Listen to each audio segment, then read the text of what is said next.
Hey, what's up, my future millionaires? Hey, today we're going to be talking about something really, really important. I'm going to talk to you about why 99% of investors actually fail flipping houses and lose a shit ton of money. So we're going to talk about that today. We're going to talk about systems and being predictable.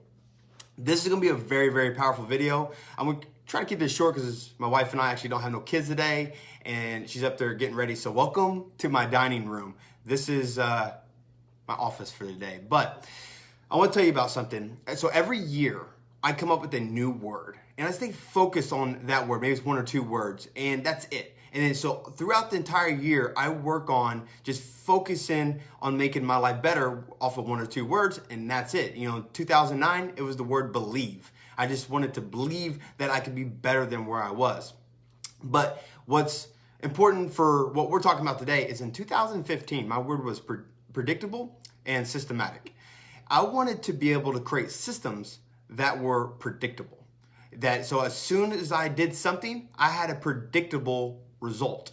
And so 2015, my life started to change, and it started to change really fast. The first 3 years before that, I really struggled, and I couldn't, I would do one thing one way this time, and then I would change it, and then I, get a different result and change it. But I never really created systems and processes inside my business. So 2015, after a couple of mentors, honestly, I started to take all the information that I learned and start create systems. In 2015, my life changed, and it changed so fast. I couldn't believe that I didn't start to develop systems a lot sooner. So today is going to be really, really powerful. I'm going to tell you exactly why investors fail during renovation.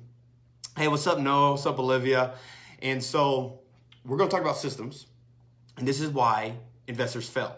So I'm going to tell you the 5 things you must focus on right now. Hey, where you at? West Palm Beach, Florida? Hey, it feels like Florida today. It's really nice, man. I had a bite. I did a 2.5 hour workout day from Ironman, dude. I freaking love it. 64 degrees, but I am jealous. I'm going to be down there on the beach with you real soon, man. So awesome.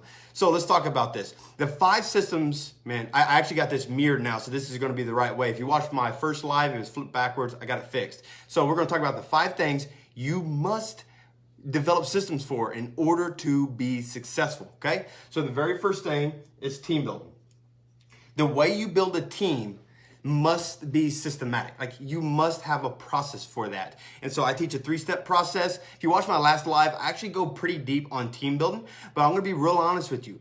You do know you need a team. It's no secret. You're gonna have to have a team in order to be successful renovating houses and make the money that you wanna make. But this is honestly, you know you need a team, but it's going to be like the last step. But it's first because you need to start building now, but you need to figure out these other 2, 3, and 4 steps, these other 4 steps in order to share your vision with the team. So the second part of the process is the way you analyze deals, or the analyst process. So when you go and look at a property, this is extremely important. So you done did the 70% rule. You know how much profit you want to make. You know what you're buying the house for, but you need to know what is going to take for that renovation.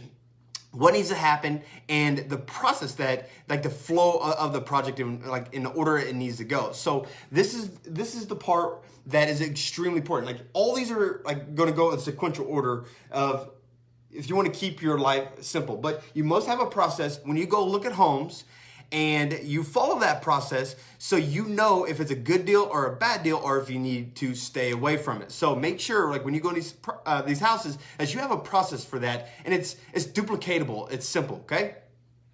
So the third thing you want to do is plan, or planning.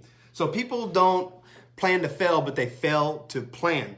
Or there's another quote by Sun Tzu: the war is won before it is fought. This planning is literally everything. This is where you're going to determine your draw schedules, the flow of the project, how you're going to orchestrate the guys, your timelines. Everything is going to be figured out here. So when you execute the project, then you have a plan.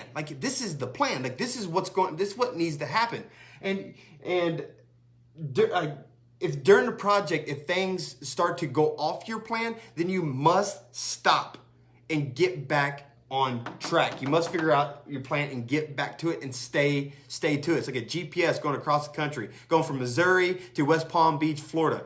If you follow your GPS and if you get off on the wrong exit, it reroutes you and gets you back on so you can stay on track and get to your destination, okay?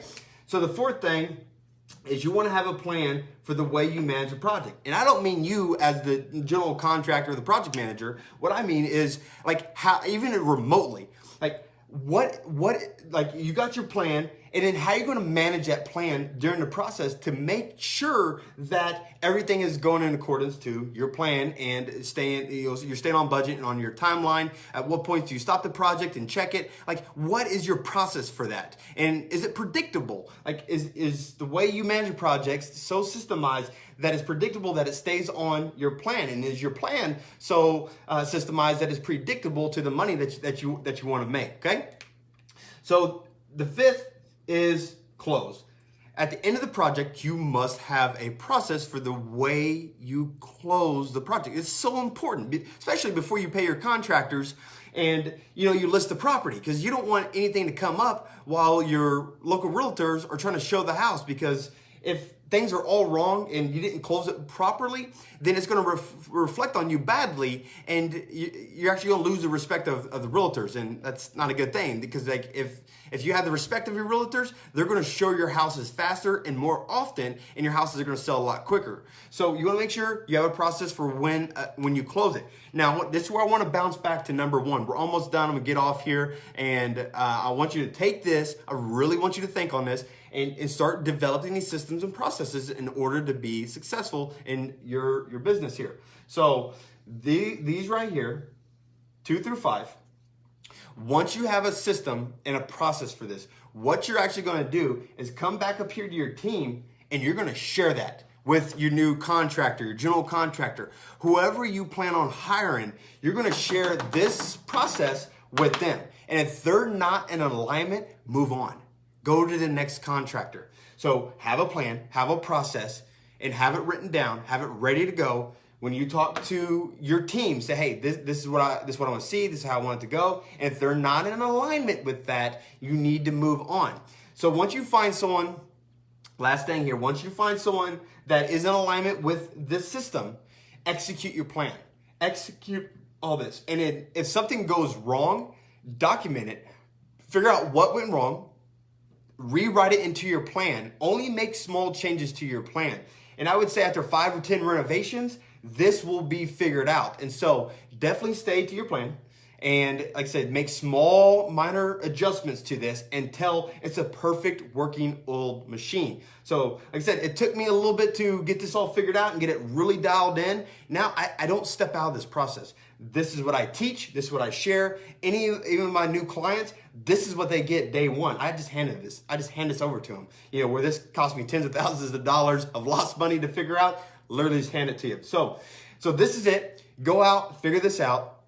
And just don't stop until you have this figured out. Too many investors go out, they quickly try to go find a contractor off a referral or off of Facebook or something, and then they buy a house, and then they just kind of cover their eyes thinking that the contractor is supposed to be the professional. And he is. Like, he really is. But you're dealing with men and you're dealing with money. So when shit goes wrong, it's a problem. It's a big problem. And if you don't have that process figured out, then things are going to turn sideways really, really quick. You're going to have to fire the contractor and find another contractor. And if that's your process, it's not going to work long term. So you want to have this processes. So if you do go, if you work with a contractor and just say you got 1 or 2 houses, things are going great, don't bear the contractor with on another project, because if you get them scattered too far on jobs, you got a good contractor going on 2 projects, you throw a third one in there, they're probably going to start to fumble the ball, and you're going to get really pissed off at them. But honestly, it's your fault because you stretch them too thin. I've done this. I am more guilty of this than anybody in this group, because I've done over 1,000 renovations. I've stretched my contractors way too far and watched them fumble the ball, and I only had me to blame because yes, they should have told me, but at the end of the day, like, they're trying to make money too. And it's like, they're like, yeah, man, like, the relationship's good. And they don't want to tell you no because they respect you. Your contractors, they got that many jobs going on with you, it's hard for them to say no because they respect you at the end of the day. But So if you got 2 projects going on, you got a good system. When you go find another contractor and you share them in this process, you just keep repeating it. That's why I'm able to run 15, 20 projects at a time. We have a process that we run and we don't step out of it. If we do, we feel the bite, and it's on me. It's me as the leader of my company to make sure that this is happening. Okay, I'm rambling now. Guys, this is it. This is the secret to literally everything in renovations. I got 2 flip deals I'm looking at right now, and this is what I'm going to follow. I'm not going to step out of this. And if, I got the team, I already got the team because I've been doing this a while. So I already got the team. But if I go to analyze the property and things don't work out, then I'm not going to create a plan. I'm not going to manage it. And I'm not going to try to close it because it's not going to be there. But if I go through number 2, I'm like, okay, this is looking good. And I go 3 and start to plan it. And then I get everybody in alignment with my planning process. And if something's out, I stop. Screw it. I move to the next deal. But if this lines up, then this is going to work out and this is going to work out. Because once these 2 work out, then you're good. Anyways, again, I'm rambling. Hey, happy Saturday. I appreciate you guys. If you know anybody who would benefit from this group, please share it with them and get them in here, because I just want to give you some value. I want to get you guys going out there. And if you haven't jumped on a strategy call with me yet because you're stuck in this business, or maybe you haven't even started flipping houses yet, just comment below systems. And we can jump on a strategy call. We can talk about how to implement these systems, and you just take the shortcut, boop, and apply it to your business. Anyways, my wife and I are going out. We got date night tonight, no kids, and we're going to enjoy the night. Anyways, hey, appreciate you guys. Talk to you. Bye-bye.